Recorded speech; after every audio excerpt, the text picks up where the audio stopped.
I'm at 75% and I'm just like, what in fact is going on? If I were the queen. Hello. Hi. So, issues. I recognize that there is a reflection on my glasses, but I have glasses marks on my nose, so I don't really want to take them off. I hope this isn't distracting. People vlog with glasses. Hey, what's up? Hi. We have another reading experiment going on. I asked you guys, let me find it.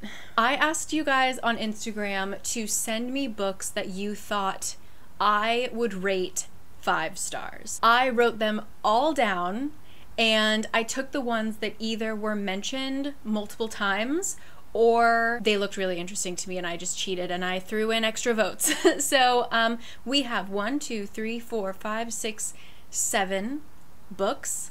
I don't know how many we're gonna get through, but I have faith in you guys. I looked them all up and they do seem, from like the briefest of brief glances, they seem to definitely be right up my alley. Disclaimer, however, the winners by far for the most votes were as follows: Priory of the Orange Tree, Piranesi, and The Poppy War. The 3 Ps. I will not be reading these in this vlog because, first of all, Priory and Poppy, longest books in the world, and a series. So like 2 or 3 of the longest books in the world. Not in this video. Thank you. And then Piranesi, I actually read like literally only the first page and I was just sort of like, not now. I read it right when it came out and I was just like, you know, not right now.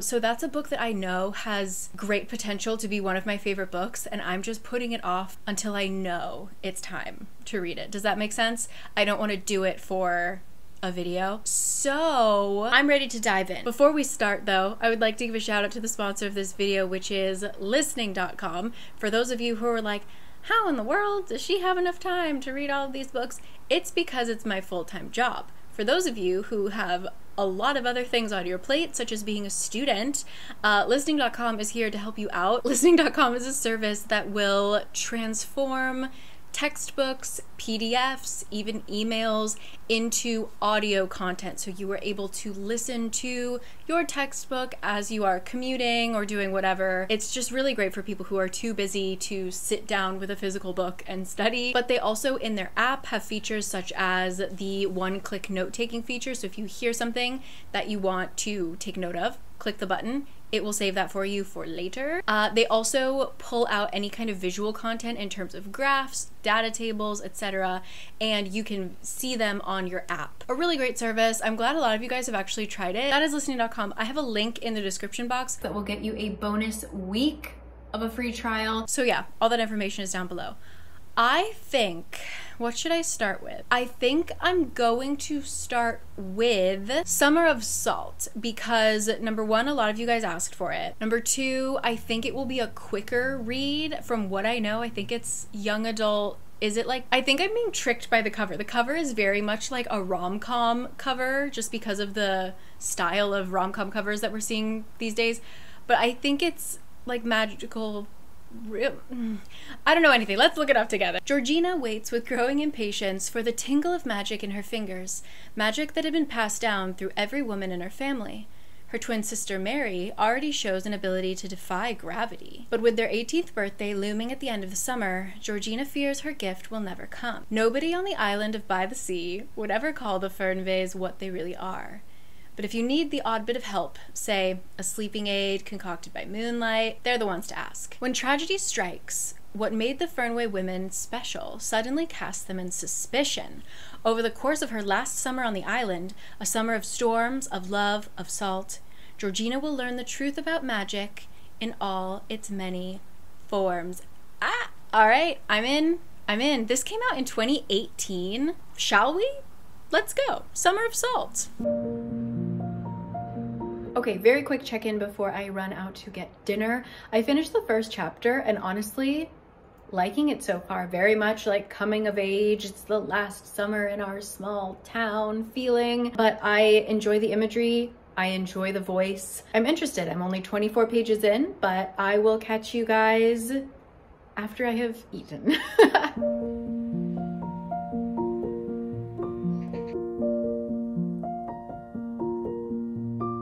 Hello, good morning. I have an update. So I finished Summer of Salt very quickly. I think that it was simple, not going to change my life, but I thought if you're looking for a beach read, this was perfect. I read it so quickly. I thought that it really just captured this summer in a small island / beach town feeling. I will say, surprisingly, check the trigger warnings because it veers very dark towards the end. I also thought that this was going to be much more of like a coming of age kind of romance, but it's much more of like a small town mystery. But there also wasn't much sleuthing. It was just kind of like, I don't know. That's why I say that it's a really good beach read or like a poolside read, because there wasn't a lot of action. Oh, my battery's dying. How on earth? Okay, let's try that again and let's be really quick because I don't think this battery has any juice either. It's basically about, actually more about sisterhood and finding yourself, and that, I guess, especially for this sister, like it's dealing with twins and one sister doesn't have her powers yet. I think that her journey was much more of like, there's always going to be something that you think is really important in your life that like you have to achieve, and it ends up not mattering whatsoever. Like I think at the end, once everything falls into place, it's like, well, the thing that we're most worried about on Earth, it's actually not a huge deal whatsoever. I liked the ending. I wasn't necessarily moved strongly by it, but I thought that the magic was cute and simple and just kind of like whimsical, as well as the town. I thought that the side characters were great. And then yeah, I was confused by how dark it suddenly turned at the end, but I thought that it was handled with just like a grace. And again, it just was much more about sisterhood, and I liked it. So if you are just looking for something that has a sprinkle of magic, just enough to add a bit of whimsy, but is very easy to read and very summery, Summer of Salt, actually, I enjoyed it for what it was, for sure. Next up, we are going to read, based on my loans, is The Library of the Unwritten. This is apparently a fantasy series, so we'll see if I continue. This is the first book in a brilliant new fantasy series.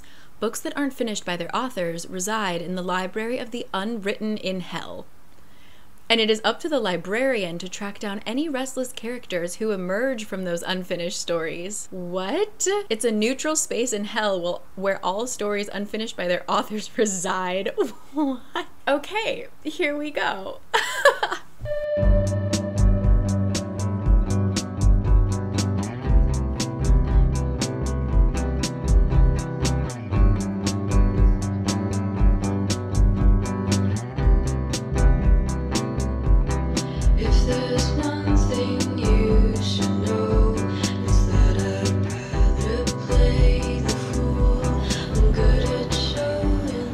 Okay, I'm back home and I have some pretty fantastic news. I'm about 20% of the way through Library of the Unwritten. It was a little rough getting into it, partially because I was in a noisy cafe and partially because I wasn't sure what was going on exactly. But now that we know the story, now that we know what's going on, I'm having a really good time. This is about the Library of Hell and our main librarian, Claire, and her assistant, Brevity. They need to like track down anytime one of their like unfinished books goes rogue. And our story starts when they get a demon at their doorstep named Leto, who is like, hey, just wanted to let you know one of the characters of your books escaped and he's in Seattle, and he may or may not be talking to his author, which is a really scary thing, which we learn why later. Basically, you never want to meet your heroes is the moral of the story. But so they need to go to Seattle, find him, bring him back. While they're there, something else happens that takes the story to a whole nother level. I love all of the characters. It's very funny in the sense of like, it gives me like a Good Omens, like a very Neil Gaiman kind of vibe. The angels are kind of brats, the demons are pretty nice. And the whole concept of hell, this isn't a spoiler, this is explained really early. The whole concept of the afterlife is you impose your own judgment. Like heaven and hell could not care less about human souls. So when you die, it's like yourself that determines if you go to hell or not. So like one of the demons is just a real self-punisher and he believes that he's like scum of the earth. That's why he's a demon. It's not because he necessarily did anything bad. It's because he thought like he deserved punishment, so he punished himself. Does that make sense? Anyway, I thought that concept was so interesting. And yeah, we're going to all the different afterlives as well. We're going to Valhalla. I'm on board. I'm really excited. And I'm about 80 or 90 pages in of 370 something pages. I have a hunch that this might be a 5-star read, but we'll see. I have to get some work done, so I'm not gonna pick up the book again until maybe tonight, but I will give you an update next time. Okay, maybe the 50% mark, who knows? I might just plow through it. Thank you to the couple of you who recommended this. You know what you're talking about, okay? Told me all your secrets, I would have told you all mine back, but you left me in the dark and let it all just fade to black. Are you gonna let it die? You're not even gonna try, 'cause you'd rather let it die. You're not even... Okay. Update time. We have finished book number 2 of your recommendations. This is probably 3 to 4 days later since I've last checked in, because I think I left you off at around 50% and I was stoked.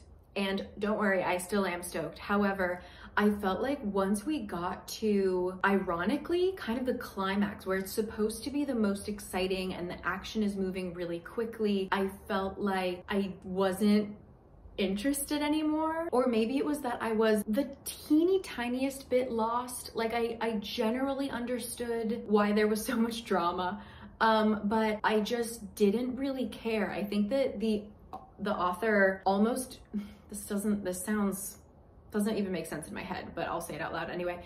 It felt like the author made the characters too good at just doing mundane things. I just enjoyed their banter when they were literally just figuring out who's gonna carry the bag, you know? Like, and there was like this funny argument about who's gonna carry, like those little moments were so golden that when it came to the actual crisis, I was sort of like, no, I want you guys to like put down the swords, like let's, you know, tease each other a little bit. And so I don't know, it kind of changed gears, and it was still a very well written book, but it just didn't have exactly what I really loved it for. So I ended up getting, it took me a while to get from 50% to about 80%. And then partially, I was just really tired. I was doing a lot of stuff this week. I met Cindy and Elias, you guys. I know, but like Cindy is the reason why I even started BookTube. So to like meet her in real life, guys. So I had like big things happening in my life off the page that were distracting me, but it did really take me like from 80% to the end. I struggled, and usually that's the home stretch. I'm like, oh, I see 80% at the bottom of my Kindle. Finishing this book today. Not the case. I still would rate it very highly.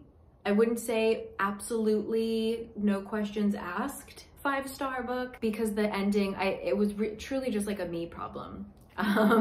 But loved the characters. The ending kind of confused me, not gonna lie. It's also a series, so I know that like, it was a, well, I don't want to spoil it, but yeah, it's a series, and so I am not in a rush to read the next book. Here's the thing. There were also some parts, like as things are getting dramatic, certain things moved so quickly that I wasn't even sure if it happened. Like, I'm not gonna spoil it, but there are just certain things where like X happens, and then I'm reading it and I'm like, I have to be like, wait, what? And then like go back and read it again, because we just kind of breezed over it. But overall, if you, I feel like especially if you are a writer struggling to finish a book, this is so funny. Like the way that they talk about writing and the way that they talk about books and inspiration and the importance of imagination and the power of imagination, just really great. Anyone who loves books, this was just such a good time. So thank you so much for all of you who recommended Library of the Unwritten. Again, this is a series. I know there's at least the second one is out. Yeah, so now what am I gonna dive into? I'm gonna take a break today and I will catch up with you tomorrow for our next book, okay? But so far, 2 out of 2, not my favorite book of the year, not 5-star reads, but absolutely excellent reads. Happy to have read them. So thank you, and let's continue, okay? See you tomorrow. Hello, a very quick check-in. So we had some people working on the house. We got a new boiler this morning. So I started a book without talking to you guys. So I'm already 20% of the way through Open Water. I briefly knew what this was about. I knew it was like a love story of 2 friends that, like, I guess the timing was never right, which is how it feels like so far.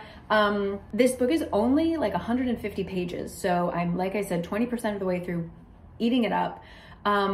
Really beautiful writing. It talks a lot about the Black experience growing up in London. I love how the author can write about how love or just relationships in general can sometimes feel like there's a quote in here that says, like, you felt like you were never strangers.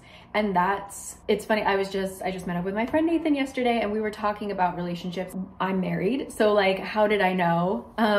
That was what I said, is like, I met him and I just felt home.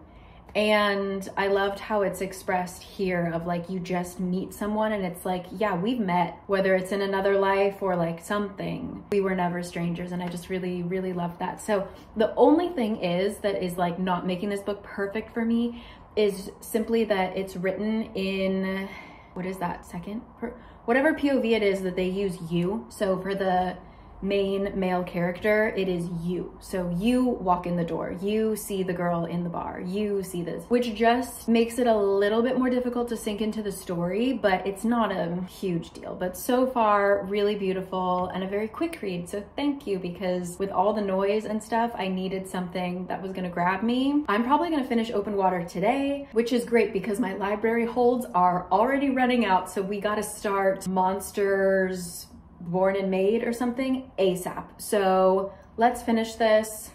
See you when it's over.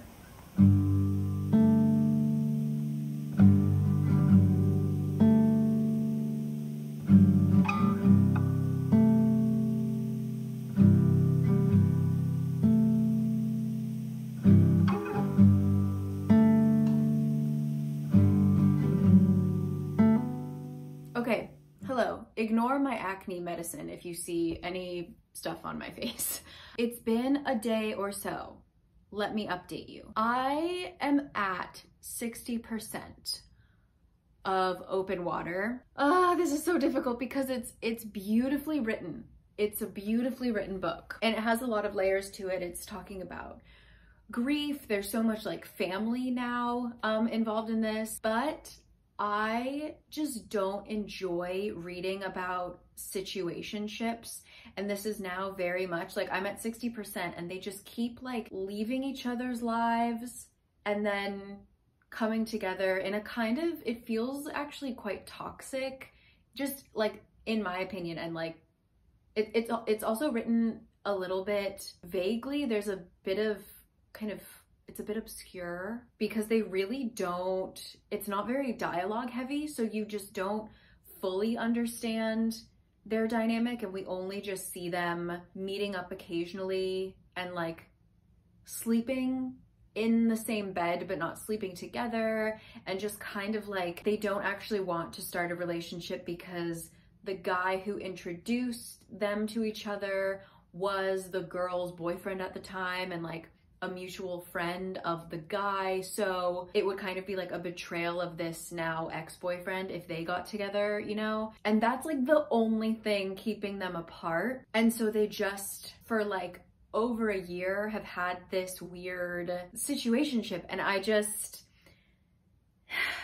it's that. I don't really love reading about that. Plus the you POV is just a little draining to keep reading. So I will say that it's really beautiful. I did love the beginning, just how they started this situationship I thought was really beautiful, but I just don't think right now I'm going to continue it, partially because I have a lot of books that I do really want to read. Every time I was reading Open Water, I was thinking about wanting to finish it just so that I could get to my next book. So that's gonna be a soft DNF. That's gonna be a lovingly did not finish, because I didn't want to read 100 or so more pages of situationship. And I'm sure the ending is beautiful because it is, again, beautiful writing, but it just wasn't the right time for me. So in the time that we have not talked to each other and I put down this book, literally in one day, I read Monsters Born and Made. This was only recommended by one person, and it was by a friend of mine. So I gave it a go because it also had South Asian inspiration, which I don't read a lot of fantasies like that. I read a lot of like East Asian fantasies, but I was excited to see South Asian representation. And you know, this felt like such a great draft. Not a first draft. I felt like it was a solid work, but I just wanted it to be worked out a little bit more. So I finished it. This is compared to the Hunger Games, mainly because there's like a trial aspect to it, but we essentially have a world where there are three different kind of castes or levels of society. Every 4 years, this society has a race called the Glory Race, and they are racing these Mari stags, which are kind of like, or Mari stags, I guess, which are like seahorse, deer, monster things. Anyway, they race them. Our girl slips her way into the race in order to help her sister, who is very sick, and gets wrapped up in the rebellion, etc. It was just, I loved all of the ideas, but I felt like it was way too short. Things were paced way too fast. Then we get to the ending, and if it's meant to be ambiguous, an interesting choice. If it's meant to be a series, so far no word on if it will continue, but I would like, it was not a satisfying ending, and I don't know if that's the point, but just the reason that I could finish it in one day, honestly, I was skimming it because there were, in the beginning, the first half, the action moved so quickly that I was like, wait, did that just happen? It was just so fast, like an entire race, which is what this entire book revolves around, was like, it happened in a paragraph. But then the second half, we would have action scenes that were pages and pages and pages and pages and pages. And at that point, I was just so bored with the story that I kind of skimmed until I saw dialogue or until I saw someone got injured, and I'd be like, okay. I would give it a go because I do think that it discusses revolutions and rebellions in an interesting way, in that like you can have a general idea and then there's all these different factions within it. It just wasn't all there. So that one, those two, Open Water and Monsters Born and Made, were just like not quite, either for me, not the right timing, or just not fully. I wanted Monsters Born and Made to be just a little bit longer. So many good ideas in there, so much great imagery. Writing was beautiful. The metaphors, also like having just this like not post-apocalyptic, but like this dystopian world. Very interesting, but just not there. What I'm going to do now, one that was recommended by many of you, and that is A Feather So Black. Apparently I think it's Celtic inspired. I am not sure, but I think I'm gonna start reading this tomorrow. Okay, oh Jesus. It is almost 500 pages, and I think it's a series. It's got kind of a low rating on Goodreads. Set in a world of perilous magic and moonlit forests, this seductive romantic fantasy tells the story of a defiant changeling, her cursed sister, and the dangerous Fey Lord she must defeat to save her family. Okay, so she's a princess and a spy, but she's maybe not a princess. Wait, what? Okay. Uh-oh. Oh, okay. Yeah. Yeah, this looks messy. This looks messy as hell. I'll see you tomorrow for A Feather So Black. We need to read that because words. Oh, because my loan, sorry, I'm so hungry. Kurt is on his way home with dinner. My loan is running out. I have 3 days and I cannot renew this at the library. After I finish this, finally going to read this because the second book is out and I can finish it. So I can finish the series because it's a duology, right? Yes, it says, all right, it says the epic conclusion. There's a second book, there's only 2. If I find out that this is secretly no longer a duology, I will hit the fan. So anyway, A Feather So Black coming to you tomorrow. After that, we will dive into 6 Crimson Cranes. Finally, see you. I have to go check on my food delivery. Where is my husband? I will see you then.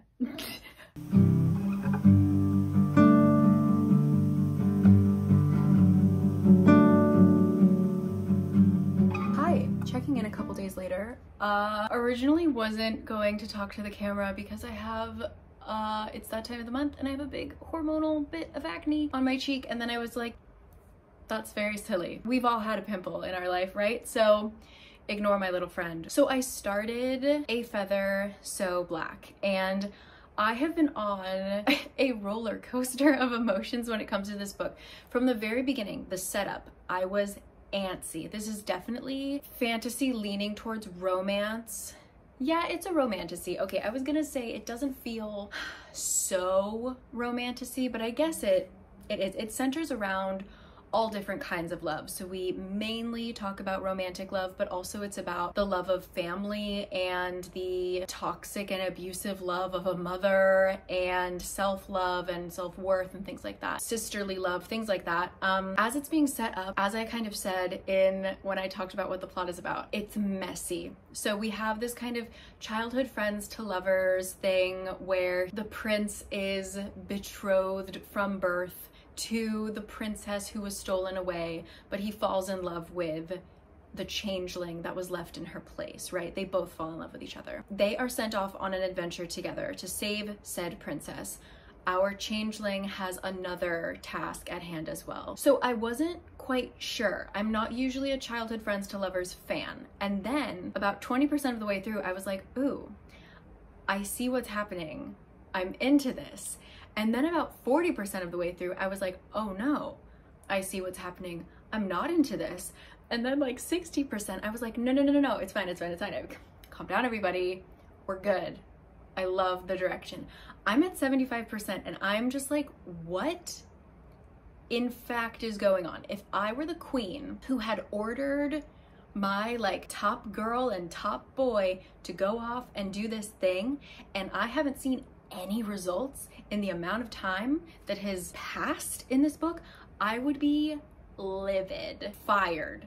Daughter, prince, fired. Because it involves them going back and forth between the fairy realm and the real world, but they can only pass through the gate for like 1 night on every full moon. So they have been, at this point, at 75% of the book, they have been back and forth into fairy. They've been gone for like 8 months. And they aren't even replying to the queen's letters at this point, like nothing to show for it. So it is like nothing is happening, but it is written in a way that feels so much like a fairy tale. This is heavily inspired by like Celtic Irish fairy tales.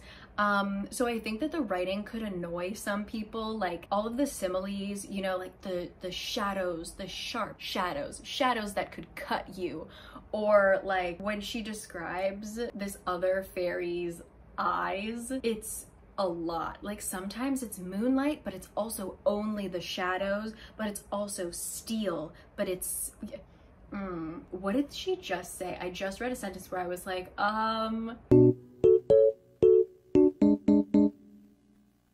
Anyway, it's just a lot of, you know, descriptive words that don't necessarily fit with the thing that they're describing, but for some reason it creates that ambiance. So if you're okay with that, I personally am. I'm like, yeah, it sounds cool. I'm into it. But it is just a lot of like back and forth between these characters, this kind of forbidden love. It's a lot of like, we're almost getting the romance, and then it's like, no, it's forbidden. And it's like, how many times can we do that without it getting old?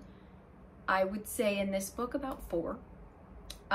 It is a little bit smutty, but for some reason these, for the most part, the sex scenes don't bother me. There's a couple words that I'm like, ooh, not my favorite word choices, but I will say literally like from the first chapter, there's a steamy scene, and that's when I was like, no, no, no, no, I don't like where this is going. Get over that. Just get over that. It's okay. It'll be fine.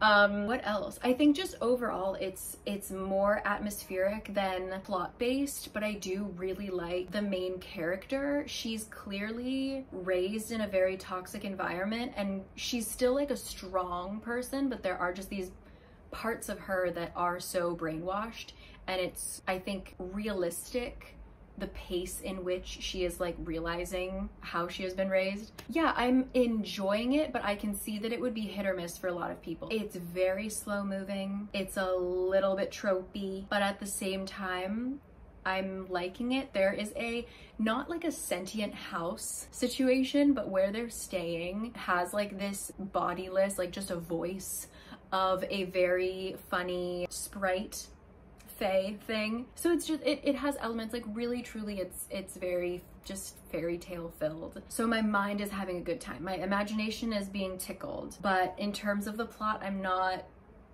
convinced yet. I'm at 75%. I think I have like 100 more pages. I have 130 more pages, and this is going to be a series, so I don't know how this is going to end. But yeah, I'm not mad.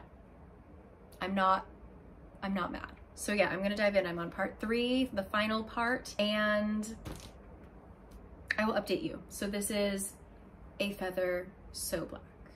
If you hear FIFA in the background, it's Kurt. Just finished the book. It was, something I forgot to say is it is quite repetitive, but I enjoyed the ending.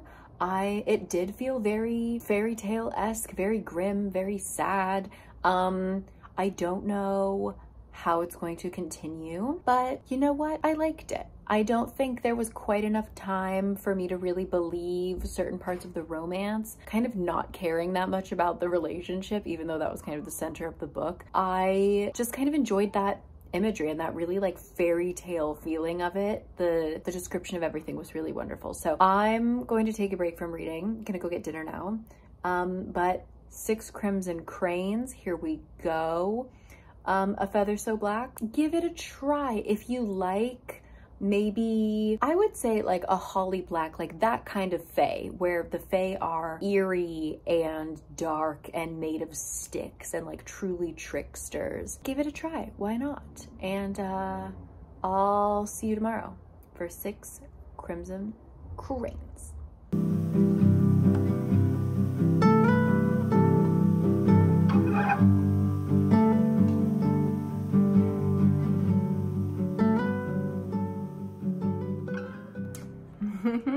Friends, hello, hi. Last time we chatted, I said I was going to be starting this bad boy, 6 Crimson Cranes. It has been on my list for a very long time, but I was scared to start it because the duology was not finished. The duology is finished, and thank God I waited, because I finished this book. Also, Susan gave me this. It's signed. Thank you. So yeah, ate this up. Ate it up. I don't know why. Maybe this is why it's kind of hit or miss for me to have actual people faces on the cover of books.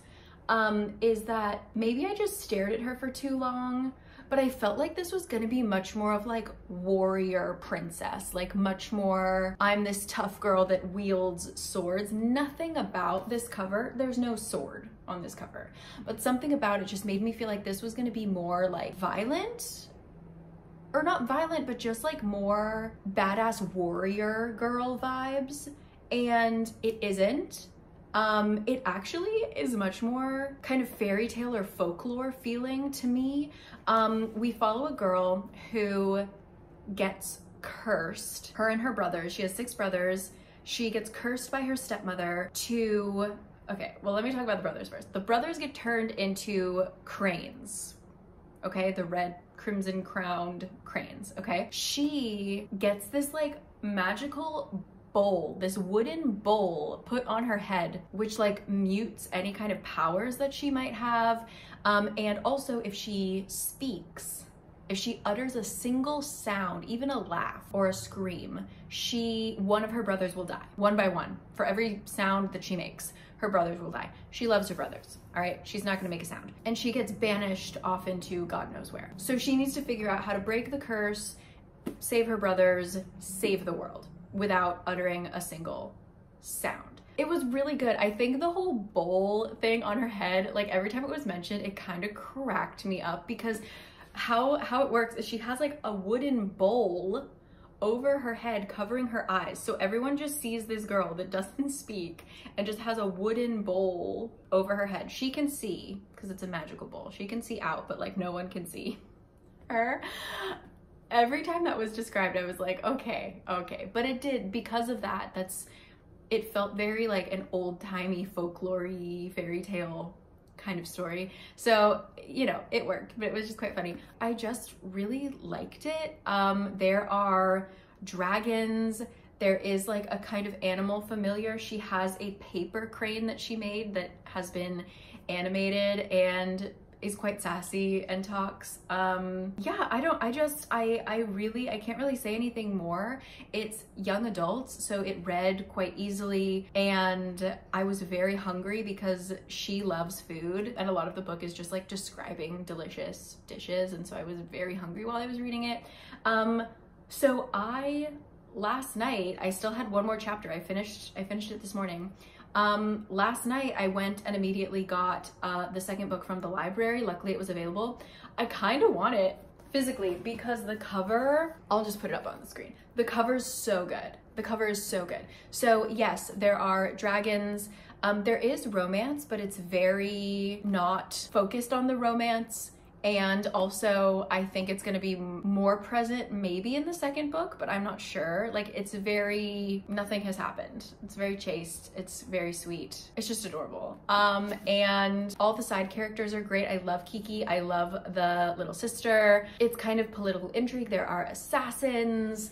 And the second book is going to take place, a lot of it apparently, in the dragon realm, which will be quite fun. So yeah, I'm gonna start reading that. I have to go get my hair cut like right now. I should leave the house.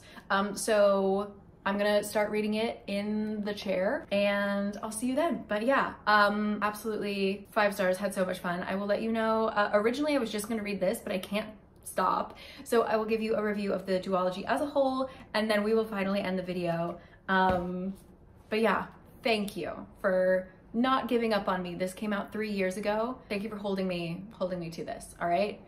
Haircut time. If I come back with significantly less hair, I'm getting my necessary summer trim. So see you in a bit. A haircut and 25% update. I have awoken from a very deep nap. Have you ever napped so deeply that your teeth feel numb? That's where I was a couple minutes ago. Anyway, yeah. Here I am, summer cut. 25% update. So this book feels rather different from Six Crimson Cranes because it's taking place in a completely different realm. So whereas this was very land and like bird based, I guess, like mountains, snow, castle, right? This one so far, I'm about 100 something pages in, is very aquatic, underwater, dragons, whirlpools, jellyfish, turtles, that kind of vibe. And we get kind of a whole new cast of characters, save for just 1 or 2 from the old book. So it's different. I think that we're just at a point in the story where it needs to, like, the plot naturally has to do this thing in order to catapult it into finishing this story. I'm not a huge fan of this. It's one of those stories where, like, a character is being stubborn and you're like, I get why you're being stubborn. I would be stubborn too. Like, I would be doing exactly what this girl is doing. However, as the reader, knowing what I know, I'm just like, girl, just chill for 1 second. Just put it aside. Put aside your stubbornness, put aside your pride. So yeah, it's more frustrating to read. I'm still enjoying the characters in the story, and I think that the characters that we've met have now made the story a lot more interesting. It's just the kind of tropes and what we have to do at this point aren't my favorite, but the reason I'm putting it down right now is because I think we're about to get over that and go into the rest of the story. But I'm gonna go for a walk because I need to like get my blood pumping or something. That nap destroyed me. So I'm gonna go beautiful out, go for a walk, read some more. Tonight I'm probably gonna finish. I have not been able to devour books at the rate I used to. It used to be that, so the book I'm currently reading is about 500 pages. It used to be that if a book was under 400 pages, I could finish it in a day. And if it's like 500, then I could read, 300 pages and then finish it within basically like a 2-day period. I have just not been able to do that recently, whether it is my concentration levels or what, but like this, I thought I read quickly and it took me 3 or 4 days, I think, which is unusual. This one is also close to 500 pages. So good thing I gave myself a lot of time to film this video, because I was thinking like, oh, I'm gonna read 4 or 5 books. I just need like a week and a half. No. And I've talked to a couple of my friends and they've all said that as well. They feel like this year they've just read slower, which isn't a bad thing. It's just an interesting change of pace. Let me know, how is your reading pace going? And I'll see you later, okay? Finishing, what's it called? The Dragon's Promise. See ya.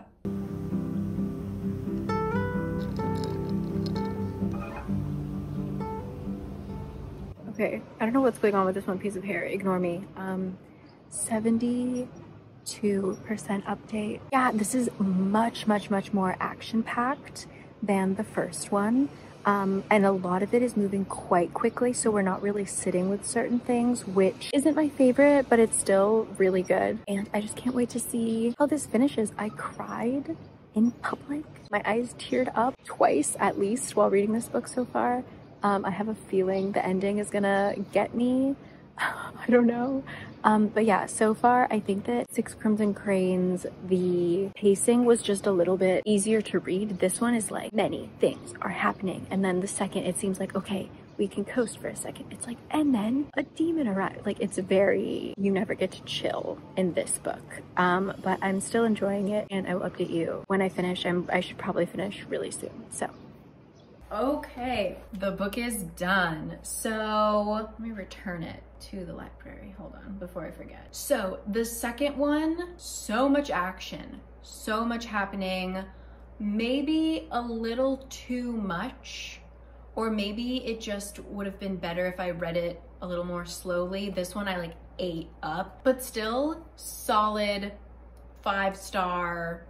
I will be living with those characters in my head for a really long time. It also ended in a way that like stayed true to the kind of fairy tale, bittersweet mythology thing. I don't want to spoil it, but like I appreciated the way that it ended, even though like, how about I rank these books? Now that I've kind of sat with them a little bit, ranking these books in terms of how close to a 5-star would they be? Number 1 takes the cake, no doubt, 6 Crimson Cranes. So good. I will count the duology as one thing. So in first place, absolute 5 stars, great job guys, 6 Crimson Cranes. Coming in at number 2, I'm going to say Library of the Unwritten, with the caveat that the end half, the last third, kind of fell flat for me for reasons that I explained, but also just the characters were stronger than the plot,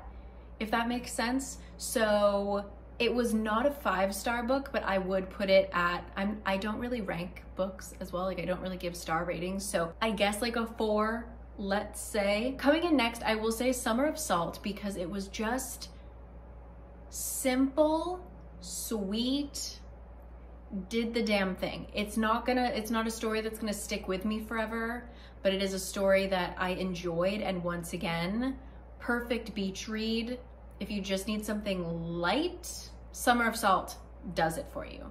Again, not a 5-star read, but very high up there. Coming in at number 4, I'm going to put A Feather So Black, but also not perfect. I think that it tried to do a lot of things in one book. It was a little tropey, but I still appreciated the atmosphere that it created. And again, how fairy tale-like, how folklore tied it was. So I'll give it that, but yeah, it was missing something. I feel like I might continue the series though, but it certainly wasn't a 5-star, but it was like okay, yeah, I see the vision, but not quite for me. After that, okay, so this is hard because I didn't finish Open Water, but I feel like the beginning of Open Water was so beautiful that if you're willing, here's the thing, if you're willing to read that kind of POV and a very much situationship, it's just never the right time for us to be together for that many pages with that POV, I think it's incredibly beautiful writing. It just wasn't for me right now because of those factors. So I'm not gonna put either one of these above the other. Open Water, in terms of like writing, stunning, amazing. Monsters Born and Made, its issue was that the ideas were good, but perhaps the execution was not there. I think that Open Water, the execution was there, it just wasn't like my cup of tea. Monsters Born and Made should have been my cup of tea, but the execution wasn't there. It was paced very strangely. It felt a little, and this was actually one that was also almost on the list, I just didn't have time, was The Scorpio Races by Maggie, author of the Raven Cycle. I actually did start that. Right after I read the Raven Cycle, I thought, okay, dive into all of her work. And I started reading Scorpio Races, and it just wasn't the right time. I was kind of busy, life stuff was going on. That imagery of like water horse racing is very strong in Monsters Born and Made. So it was like, I know that book, those ideas, that vision works, but it just wasn't there yet. I think it needed to be worked a little bit more. Does that make sense? So anyway, if you take nothing from this video other than you should read Six Crimson Cranes, even though you probably already have because all of you guys recommended it to me, read it again. Read it again. I had a really great time. I miss duologies, man. Bring back the golden age of duologies. I feel like we had such a time of everything was a duology, and now we're seeing, whether it's the publishers pushing it or what, series being pulled out to be longer. And I think that if you can just make a good duology, you should. And I don't want authors to be flailing trying to stretch their plots into trilogies anymore. And I'm just, this was a great example of like, I had a great time with it. It was 1,000 pages. It was like almost 500 and 500 per book. And I went on a ride, and I'm so happy that I did, but I don't need any more. That's my PSA, bring back the duology. But anyway, I need to dive in. Let me give you, since you're here, let me give you my TBR. I'm stressed because I have so many good books coming out from the library right now. I'm stressed, but I'm so happy. Okay, I'm gonna show you. First up, the first thing I need to read right now because I'm running out of time is Blood Over Bright Haven. I have heard the signal, saw it flashing in the sky. I'm here. I've been waiting to read The Sword of Kaigen, also by this author, but I just was intimidated by the length and I just didn't have time. But from what I have heard about Blood Over Bright Haven, I'm putting it at the top of my list, and I need to return it in 9 days, so lock and load. I also have finally A Crane Amongst Wolves came out, stoked to read that. I have Blood at the Root, again, can't wait. My Throat, An Open Grave. I also have Murder Your Employer, McMaster's Guide to Homicide. And then I have The Library Thief. And finally, one that I ended up purchasing it because I got it from the library twice and I didn't have time to finish it. Prophet Song. So I don't know, that one's like not, I don't have a time limit, so I'll probably put that off for a bit. And then I just got Memory Peace. So we got it, and all of those except for 2 were from the library. So we gotta get down to business. So I'm gonna end the video here. Once again, thank you so much to listening.com. There will be a link in the description box that will get you a bonus week of a free trial. So definitely check them out. Again, we're talking about saving you time so that you can read some 5-star reads in all that free time that you have now, that you could have been studying or reading emails or whatever. Thank you so much, listening.com, as always.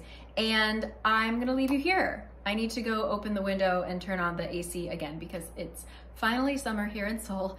And yeah, I will catch you then. Thank you for spending so much time with me and for recommending so many great books. Let me know any other 5 stars down below and I will see you next time, okay?